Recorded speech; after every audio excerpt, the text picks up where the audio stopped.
एक गांव में गुसलखाना न होने के कारण वहां की सभी औरतें बाहर शौच करने जाती थी। उसी में शोभा भी बाहर चली गई शौच करने।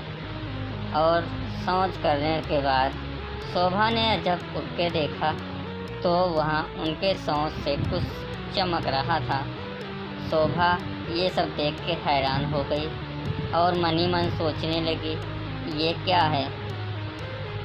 शोभा के दिमाग में एक बात आई, ये तो जैसे हीरा चमक रहा है। शोभा वे सब देखते हुए मन ही मन सोचने लगी, अगर मैं इसको अभी घर लेके जाऊंगी तो सब लोग देख के परेशान हो जाएंगे और पूछने लगेंगे क्या है। तो शोभा क्या करती है, मिट्टी लेके उसको वहीं पे ढक देती है। इसी तरह शोभा जब ढक रही थी तो वहाँ एक महिला देख रही थी ये सब। उसने पूछा, अरे शोभा ये क्या कर रही हो, क्यों ढक रही हो। शोभा बोली, इसको मैं ढक दे रही हूँ क्योंकि अगर ये बाहर रहेगा खुला तो आसपास के गाँवों में इसकी बदबू फैलती जाएगी।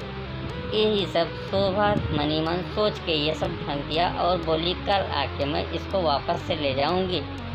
दूसरे दिन अंधेरे रात में शोभा घर से बाहर आती है और आके मिट्टी को हटाती है।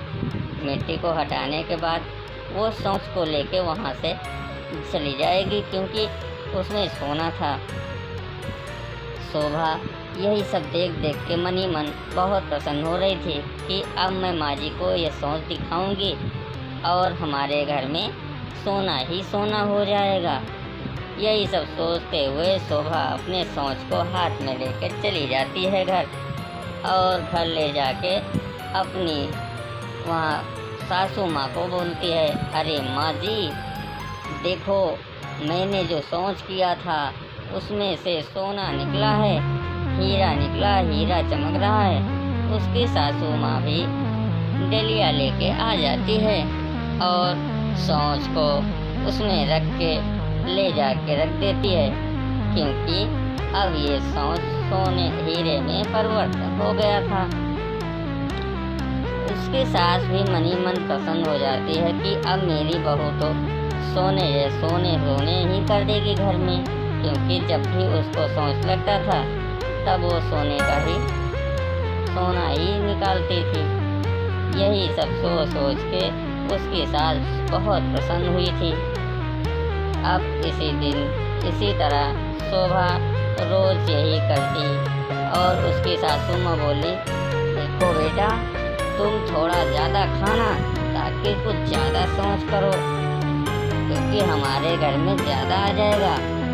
ये सब गांव वालों को पता चल गया कि शोभा अपने घर में शौच जो करती है उसमें हीरा निकलता है।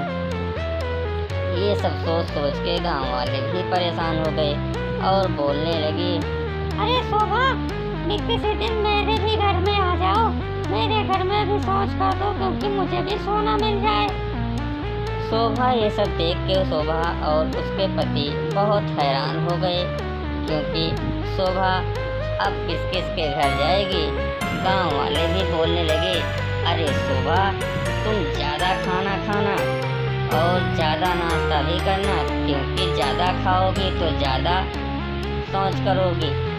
यही सब सोच के पूरे गांव वाले शोभा को परेशान किया करते थे क्योंकि हर रोज कोई न कोई अपने घर शोभा को बुलाता था।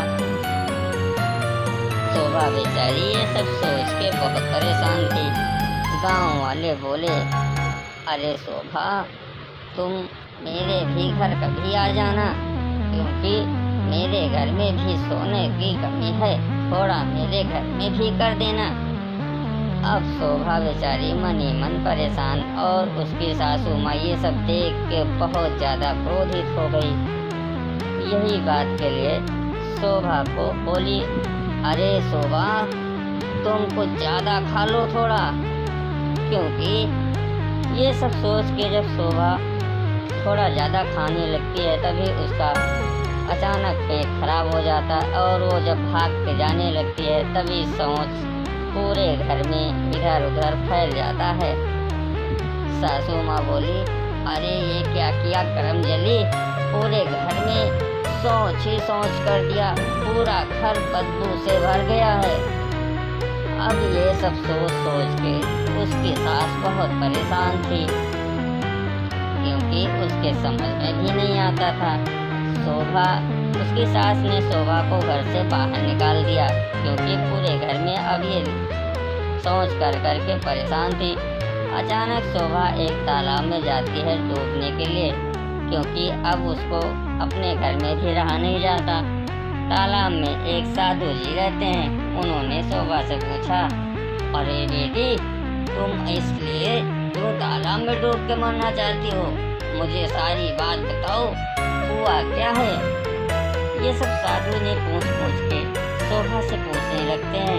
शोभा उनको बोलती है, सारी बात बताती है, और साधु बाबा बोलते हैं, अरे बेटा, तुम चिंता मत करो, मैं अपने तपोबल से कुछ ऐसा करूँगा कि जो तुमसे सब नफरत करते हैं वो सब अपने अपने घर तुमको बुलाएंगे।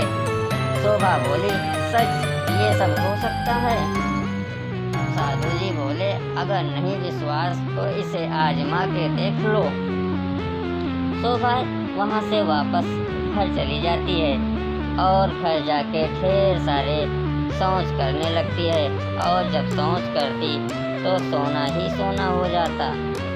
अब ये सब देख देख के उसके घर वाले बहुत प्रसन्न थे, और सब इसी तरह जितना सोच होता था उसको उठा के ले जाके रखने लगे, क्योंकि उस सोच में हीरा निकलता था। एक दिन अचानक गांव के मुखिया घर में आते हैं और बोलते हैं, अरे भाई, शोभा कहाँ है? कभी तो मेरे घर भी आया करे, मुझे भी सोने की ज़रूरत है। यही सब सोच सोच के उसकी सास परेशान हो गई और बोले, अब मेरी बहू सोना नहीं करती, वो तो सिर्फ नॉर्मल एक सोच करती है, अब तुम्हें भी ले जाना हो तो ले जाओ। तो गांव वाले ये सब सोच सोच के परेशान थे। मेरे कहने का मतलब, कोई भी साधु अगर किसी को आशीर्वाद भी दे दे तो सोच कभी सोना नहीं हो सकता। कितना भी सोच को ले लो, लेकिन सोच सोच ही रहता है। गंदगी से हमेशा बचना चाहिए।